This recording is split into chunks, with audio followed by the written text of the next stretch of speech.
Close, I see that, boom, I sit up here. Okay, so I'm initiating my De La Riva guard. Anytime I personally sit up with my arms like this, I'm not lazy where he can grab my wrist and then dive for a Kimura. It happens a lot, okay? Anytime I sit up, I roll my elbows in, super mindful of that. Because I want to get his hands to the mat and I'm doing like a pseudo De La Riva guard, I immediately lock everything up nice and tight. I try to get his shin into this hamstring. And as I pull, I'm gonna lift and then dump him over to the side, getting his hands to the mat. Okay, I'm not gonna spend my time here. Okay, we do have options from single X and whatnot, but we're gonna be wrestling up. So now that I'm wrestling up, my right hand's going to immediately go here because I want to get his base to the point where I can just sit up and dump him over. So now that I'm here, I'm gonna sit up, I knock my partner over, I start to wrestle up. I don't like landing in this position, so I push his shins through because now I want to initiate an attack. So now that I'm here, I hoist his leg up, okay, and I cinch it up immediately. The moment I'm here, look like collect his knee, but watch this arm. I cinch it up and pinch it to my lat. Okay, my elbow's tight to my body. I drive my shin in, and now I have some back exposure. I'm not too worried about this. Now, I wouldn't put my arm here where I may be able to collect it or whatever. Now that I'm here, my left leg is up, my shin is here, and I'm going to be rotating for the ankle lock and driving in this direction. But I have to make sure that my elbow is driving and my hips are coming forward. It's extremely easy tap. I'm not driving down like this. I'm literally just taking this hand, okay, and cinching it back and looking over my shoulder.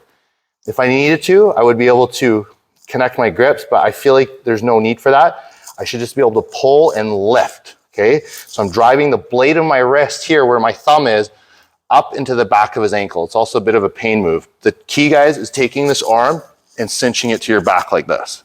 Okay, so let's do everything again. So supine guard, partner walks in really close. I initiate by dumping my partner here. Once I get his hands to the mat, I want to make sure they stay there for as long as I can get up. So I collect this foot. Now, the tricky part is I need to get up. So I need to relinquish the left hook and take my left hand over top of his kneecap and sit my head here into his leg or his stomach. So I look like I sit up, I dump my partner, I'm pushing here, and I push, making sure he's not able just to do the same thing to me. I don't want an active guard. So the moment I step up here, I step in with my right leg, it's already cutting over his hip. My right hand takes his knee, I cinch up his leg here. So I'm already locking it in. There's a dilemma now of a leg attack. My hand goes far, I drive my shin in, and I cinch everything up. If I need to, I'll go even farther, and I just bridge in and start to pull like this. Okay, and I should get the tap. Okay, last time.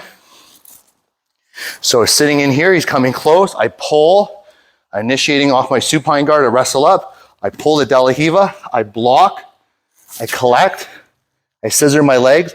If you guys have a hard time coming up, you can take this right arm, build base like that, that's fine. And then I can hip out.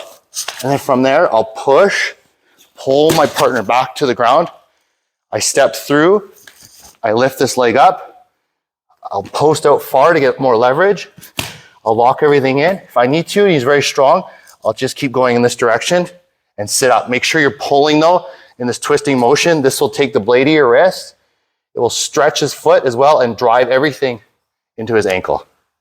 Okay guys, 1, 2.